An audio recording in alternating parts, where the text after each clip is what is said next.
It all started with a scream. You know he's coming when the fog rolls in. I think I just saw someone. Is an ice.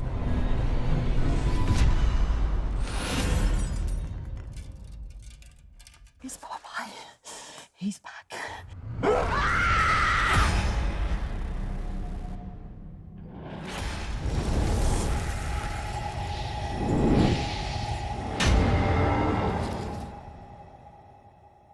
It all began with a scream. A mother was giving birth to a son, but complications led to a C-section. The doctor informed the parents that nothing could be done for the child's deformity. Despite the shock, they promised to love him. As he grew, his peers bullied him, but a few showed kindness. Over time, the cruelty took a toll, and one day, in frustration, he killed a bully. Terrified, he confessed to his parents, who locked him in the basement to protect him. He had a friend there, communicating through notes and drawings. But when news of the murder spread, an angry mob gathered outside. They set the house on fire, and the parents perished in the flames. The child tried to save his friend, but the basement door was too strong. He fled the burning house, but the townsfolk found him at the dock. But he sank into the lake, never to be seen again, as a thick fog rolled in, concealing his body.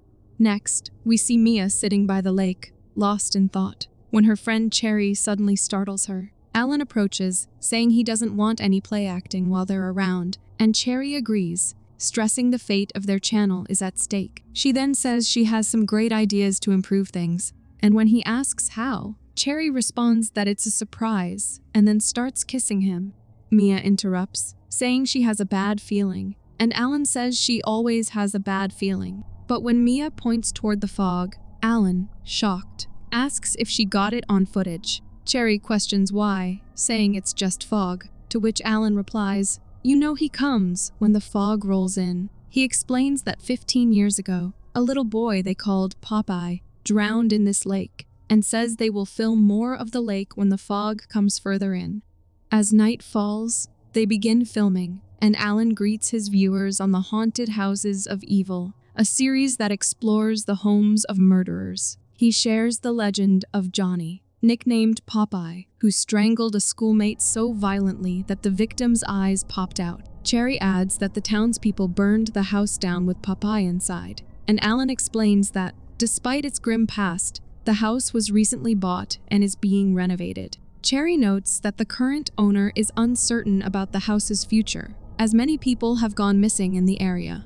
Suddenly, Mia notices a figure pass behind them and quickly tells them she saw someone. Cherry asks if she just ruined the take, but Mia whispers that she truly saw someone over there.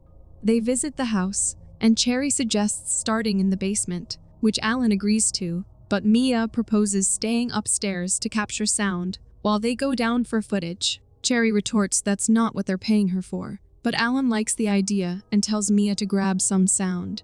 Alan and Cherry enter the basement, and Alan comments that everything looks just like the photographs from the newspaper. He asks if she thinks the ghosts of Popeye's parents still linger in the house, but Cherry steps closer and says she enjoys having an audience. She then starts kissing him and tells him to keep the camera rolling, suggesting they try something different. They then begin making out, and suddenly a figure passes by quickly. Meanwhile, while recording sound near the lake, Mia suddenly hears a noise, and we see a figure on the other side of the lake. A strange whispering sound fills her headphones, making her rip them off in alarm. And in the next moment, Popeye appears behind her and knocks her down. Terrified, Mia screams in pain, struggling to escape, but he looms over her and, without hesitation, stomps on her head, killing her brutally. Back in the basement, as Alan and Cherry are caught up in the moment, Popeye suddenly drives his hand into Cherry's stomach, killing her instantly, and Alan, horrified, scrambles to his feet and flees in terror. He ducks behind a generator, struggling to control his breathing, and watches in horror as Popeye scans the room, searching for him. After some time, Popeye turns and leaves the place, and seizing the opportunity, Alan quietly attempts to escape, but Popeye suddenly returns and knocks him down with a hammer.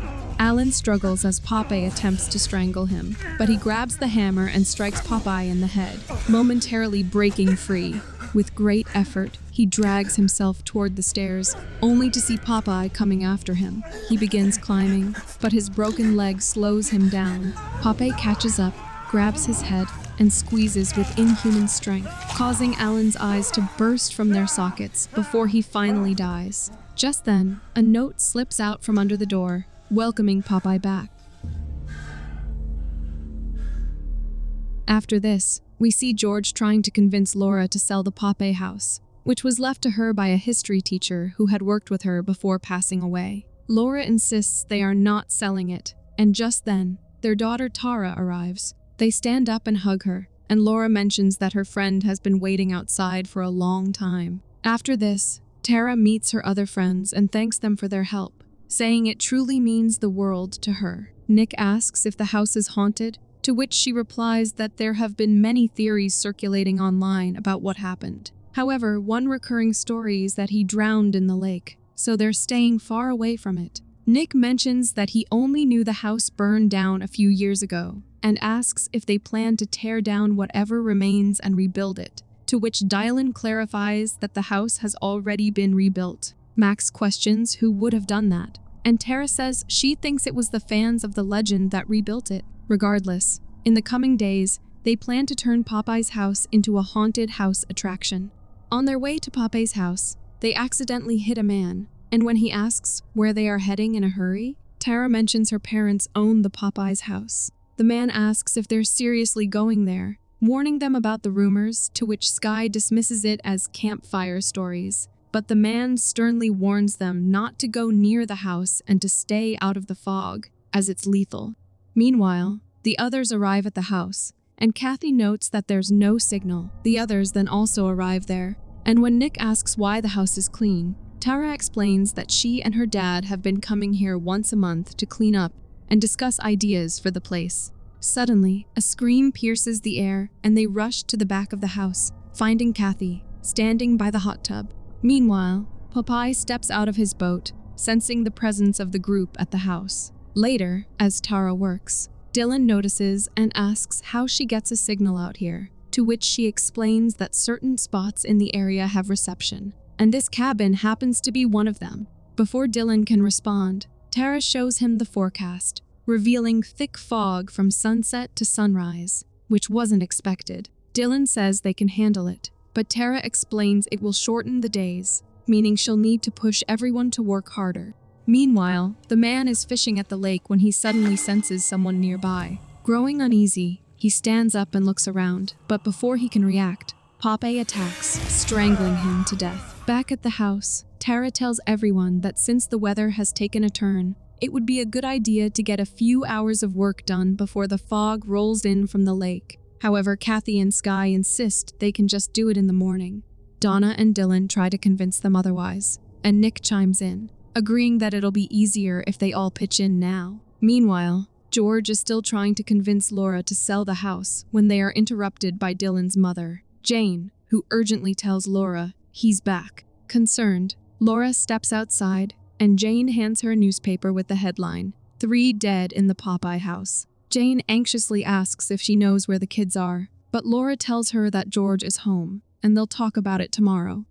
At Popeye's house, a woman knocks on the door, startling everyone. Tara answers and asks if they can help her, but the woman warns they shouldn't be there. Tara insists her dad owns the place, but the woman steps inside, saying if they leave now, he won't hurt them. When Nick asks what she is going to do, she replies, "It's not what I will do." Donna dismisses her, pointing out they outnumber her, and she has no one to call. The woman insists it's her house, but Donna sarcastically suggests calling a mental hospital before shutting the door on her, telling her to leave. However, Tara follows the woman and apologizes, asking if there's anything they can do, but the woman replies that she wants them all to suffer the way he suffered. Pointing at the house, the woman tells Tara, "You are the one, and he is coming to get you." Then, without another word, she runs away. Meanwhile, Laura tries to call Tara, but the call goes to voicemail.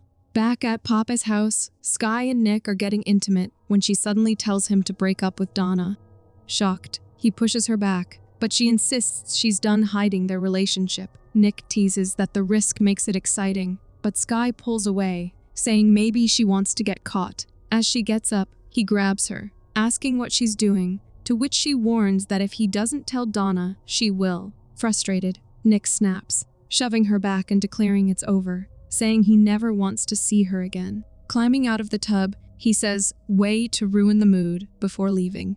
Angry and frustrated, Skye grabs her phone and texts Donna, revealing everything about her and Nick, and as she hits send, the fog outside the house grows thicker, creeping in ominously, and she becomes slightly frightened upon noticing it. Alarmed, she looks around but then relaxes, choosing to ignore it. However, Popeye slowly approaches her with an anchor and strangles her with it. Skye struggles to break free, but Popeye ultimately drowns her in the water, causing her to suffocate and die after some time. The woman then arrives and tells Popeye it is them, saying this is what you've been waiting for. Skye's phone then buzzes, showing that the message she sent to Donna has failed. The next morning, Tara asks if anyone has seen Skye, to which Nick replies that he saw her leaving in a taxi, and when Tara asks why, he says he doesn't know. Meanwhile, Max approaches Kathy and asks if they can go on a date, to which she takes his phone, snaps a picture of herself, and hands it back to him, saying he wouldn't want to date her anyway, and that he can do whatever he wants with the photo. Frustrated, Max leaves the house, mumbling, "Who does she think she is?" Suddenly, he hears a noise and turns around to check, but sees no one there. Ignoring it, he continues walking and reaches the dock. Curious, he approaches Pope's boat and jumps aboard. As he looks around, a strange smell catches his attention, making him uneasy. He decides to get off the boat, and we see the fisherman's lifeless body. Max sits down on the decking, takes out his phone, and starts jerking off while looking at Kathy's picture. But suddenly, Popeye attacks him with his anchor, making Max scream in pain. Popeye climbs onto the decking from behind, and before Max can react, Popeye grabs his head, drives his hand into Max's back, and rips out his spine. He then seizes Max's head once more and violently tears it from his body. Meanwhile, as Donna takes a picture of her friends, Skye's message finally gets delivered. Kathy asks, "Did you just get a signal?" But Donna looks at Nick, and realizing the situation, he quickly follows after her. Jane visits Laura, telling her that she found Dylan's diary and is certain they have gone to the house. Laura quickly leaves, and George asks what's going on, but Laura returns and says the keys are gone. Nick denies Skye's claims, but Donna asks how he could cheat on her. Nick explains, a man has needs, and when she asks why he doesn't date Skye, he replies, "Because she's not the one I want as my wife?" Frustrated, Donna turns to leave, but he stops her, begging to talk. She slaps him, saying she never wants to see him again before storming out, and in a rage, Nick punches a board, breaking it and injuring his hand. Just then, a can of spinach is thrown in from outside, startling Nick. Intrigued, he cautiously approaches it and picks it up, but before he can make sense of anything, a thick fog seeps into the room. Through the mist, he sees Popeye charging at him, but Nick manages to knock him down and starts throwing punches at his face. But Popeye snaps his hand and hurls him across the room. As Nick turns around, Popeye moves towards him, and Nick asks, "What are you?" Instead of answering, Popeye lunges at him, forcing him to drop his knife. Seizing control, Popeye then drags Nick toward the broken wooden board and brutally kills him by pressing his eye into a piece of wood that was coming out. Meanwhile, Donna finds an axe lodged in one of the car's tires and immediately assumes Nick is behind it. Frustrated, she storms back to the room, but freezes in terror seeing Nick's lifeless body there. Then, noticing shattered glass on the floor, Donna hesitantly pulls back the curtain, only to find that woman standing there. Fear grips her as she stumbles backward, overwhelmed by the eerie scene, but Popeye suddenly startles her, causing her to bolt from the room screaming. Meanwhile, Dylan wakes Tara up and tells her they have no idea where anyone is. Outside, Tara asks Kathy where everyone is, to which she says she searched everywhere. Dylan suggests, "Let's not panic," saying they probably just went to get some beer or something. Kathy agrees, but when Tara asks, did she check the lake? Kathy remains quiet. Tara heads off to check, but Kathy stops Dylan, saying, "Let her go, and she'll be back in a minute." When Tara reaches the house, she notices a photo lying there. Curious, she picks it up and gets shocked to see her mother in it. Meanwhile, Donna hides behind a tree, holding her breath as Popeye stalks past. And just as she attempts to escape, a net suddenly snaps around her, trapping her. Tara returns to Dylan and Kathy, showing them the picture she found. Dylan notes his mom has the same one, but Tara points out a child in the background that isn't in hers. When Dylan asks why it's so badly burnt, Tara replies, "Who isn't supposed to be in the picture?" Meanwhile, as Donna struggles to free herself from the net, a lawnmower's headlights suddenly flicker on, and her breath catches in her throat as she sees Popeye sitting behind the wheel. As Popeye drives the tractor towards her, she cries, desperately pleading him to stop. She screams for help, but Popeye doesn't slow down and drives forward, running the lawnmower straight over her. The others hear Donna's blood-curdling scream and immediately rush in that direction, and when they arrive, they find her writhing in agony. Popeye turns toward them, prompting them to turn and flee the scene. As they sprint through the woods, Kathy suddenly stumbles and falls, but Dylan and Tara don't notice and leave her behind. Kathy is terrified when she sees Popeye standing there, and she screams in fear before running away from there. Just then, a car arrives and comes to a stop. Jane, Laura, and George step out, searching for their kids, but they leave the keys in the ignition. They reach the house, and Laura suggests that the kids must be in the cabins. But just then, they spot someone hiding behind a tree. George asks, "What are they two hiding from him?" To which Laura replies that she will explain everything once they find Tara. Suddenly, Popeye attacks Jane, strangling her so violently that her eyes pop out. George and Laura run away and find Tara and Dylan, and when Dylan asks how they knew where to find them, Laura explains that his mom showed her the press article. Dylan asks, "My mom is here?" But they reveal the truth about her death, and Laura then urges them to leave immediately. Kathy manages to reach the car and frantically tries to start it, but it won't start, and her horror deepens when she sees Popeye standing in front of the vehicle. As he slowly approaches, she screams in fear while trying to start the car, but with terrifying strength, he lifts the car from one side and flips it over. Kathy gets injured, trapped inside the car, and meanwhile, Popeye strikes a match and throws it onto the gasoline leaking from the vehicle, causing the car to explode. The group returns to the cabin, and George asks Laura what's going on, to which she reveals that the stories they've heard for the past 15 years are all lies, and the figure outside is Johnny, her former student. Laura explains that a week after his death, he began haunting her nightmares, and soon, the entire town of Sweetville had the same terrifying dreams. The dream instructed them to rebuild the house, ensure one person always owned the land, and never alter it. Ownership was passed alphabetically by last name, and Julie Astor was first. Then she died, making Laura next. Tara asks how they can stop Johnny, but Laura admits she doesn't know.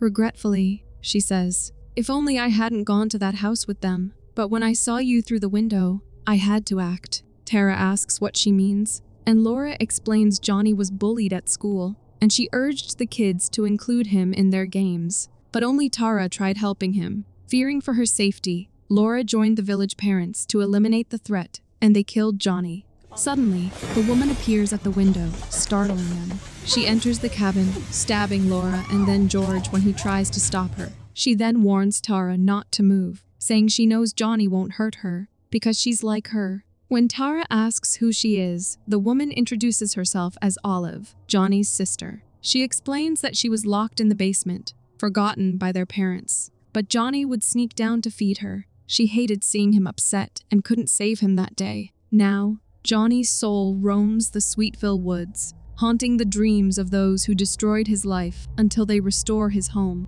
She says, Johnny lives inside the fog, rolling in from the lake, and all they ever wanted to do was to play, what they were never allowed when they were kids. Dylan lunges at her, but she overpowers him, knocking him down. She tells him he's cute and that she'll have fun with him once he's dead. But before she can act, Tara douses her in gasoline, forcing her to retreat. Dylan and Tara manage to escape the house with Laura, but Olive chases after them and grabs Tara, attempting to strangle her while saying Johnny loves you. Dylan pulls a lighter from his pocket and calls out to Olive. Tara pushes her aside, and Dylan says, "This is for my mother," before lighting the lighter and throwing it at her. Olive bursts into fire, and she screams in agony before she dies. However, Popeye grabs Laura, and Tara watches helplessly as he strangles her mother while screaming Tara's name. Afterward, Popeye releases Laura and throws the anchor at Dylan, knocking him down. He then lunges at him, throwing punches at Dylan's face. Meanwhile, Tara starts the lawnmower, distracting Johnny, who gets up and begins to move toward her. But then he notices the anchor chain is tied around his leg, and Dylan seizes the opportunity, picking up the anchor and throwing it into the lake, dragging Popeye along with it. Popeye desperately grabs at the grass, but Tara drives the lawnmower over him, crushing his hands into the blades and finally killing him.